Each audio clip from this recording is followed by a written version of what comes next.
Times. Yeah, Seliskar has to be back to where he was at the very beginning of the season when he won 152.9. That comes in as the third seed of this group.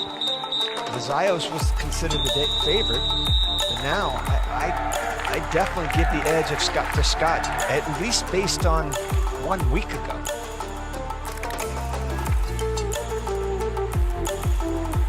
London could get back in this in a big way with a 1-2 finish. And that's exactly what Coach Mel Marshall was counting on. Let's go 1-2 here and gain some emotional momentum going into that relay. Not might be more important than the actual relay itself. And remember, the relay is still an hour away, so Scott's got plenty of time to rest. Timon Voss has had a really good start to his career. He's up in lane number 2.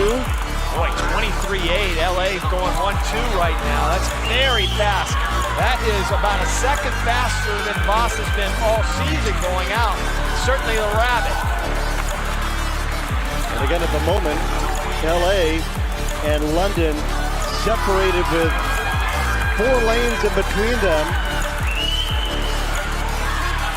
Scott was 27.2 on his back.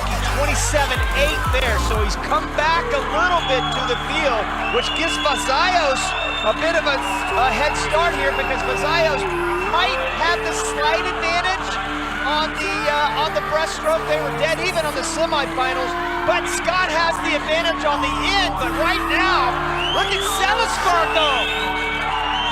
Seliskar trying to get LA back into the mix. That was the story for Dave Marsh. They scored it on paper, and he said, so you're saying we have a chance. Don't count out the current folks, because they have been unbeaten in the relay on the men's side at the end. But it's a battle between Mazzios and Seliskar to see who's going to win the race. And again, with a jackpot time of 4.4 seconds, will the extra points be going to LA, or will they go to London?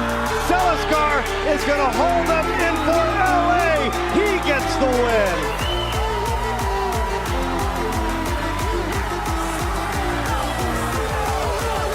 The current needed that one, folks.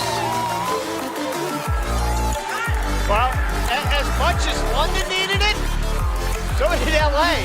In a way, they were third, but only 5 points ahead of London, and you can bet Coach David Marsh and Coach Jack Roach, you just saw on the screen, are happy campers right now. Here's the Seliskar who go.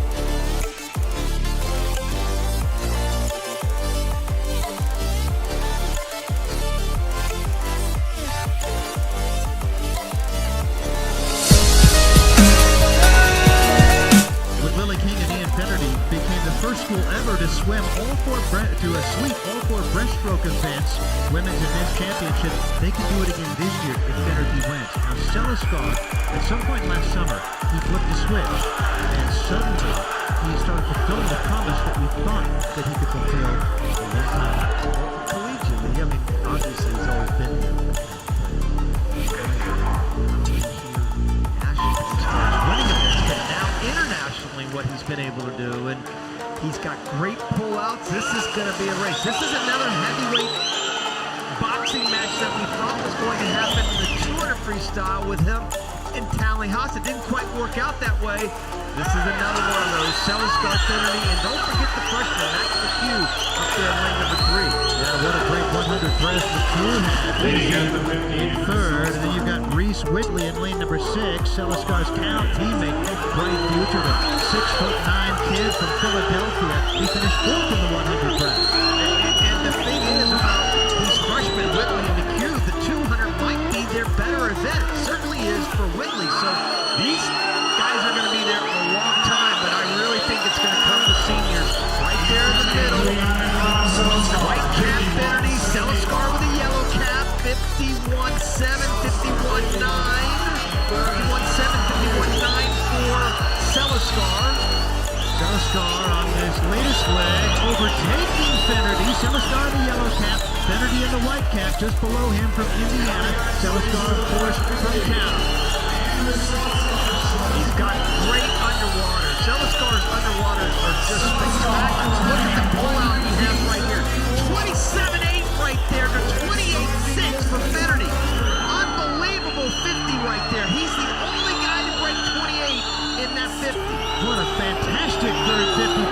Seliskar. 25 yards to go to dethrone Infinity, and Seliskar trying to win his third race of the meet. Wow. Look at the view. Just above him, he's going to run out of room. Seliskar gets it.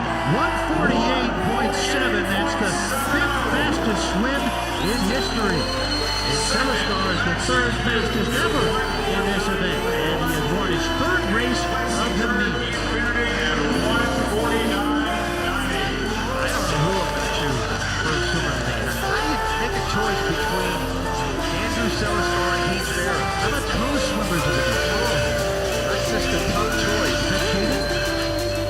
Really, just a beautiful race from a guy that just was so consistent. His third 50, 27.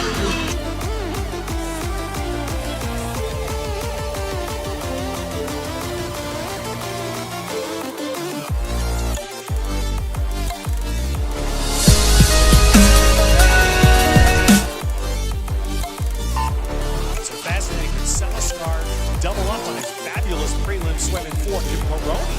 Double. He do a 100 and a 200. Where's Dwyer right now? All his answers coming up. Well, you know, you look at Seliskar, he swam a brilliant race. He wasn't out too fast, 51.3 at the feet at the 100. 26 pluses all the way. Peroni likes to kind of blast it out in the final.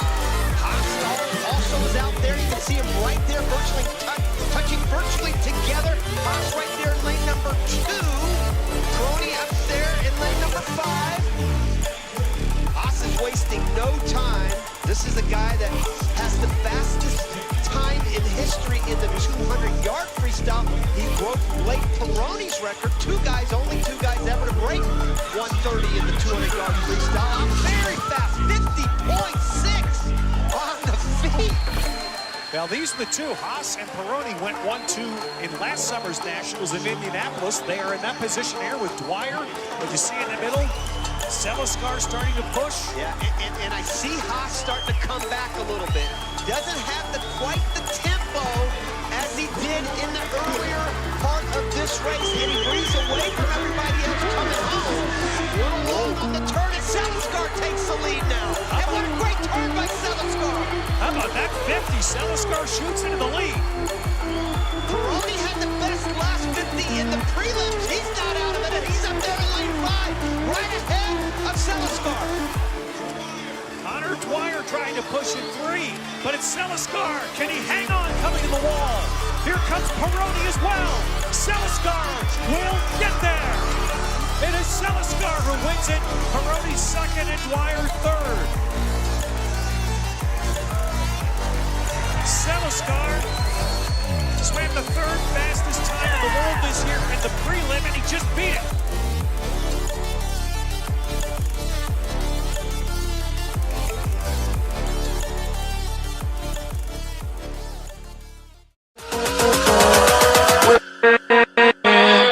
With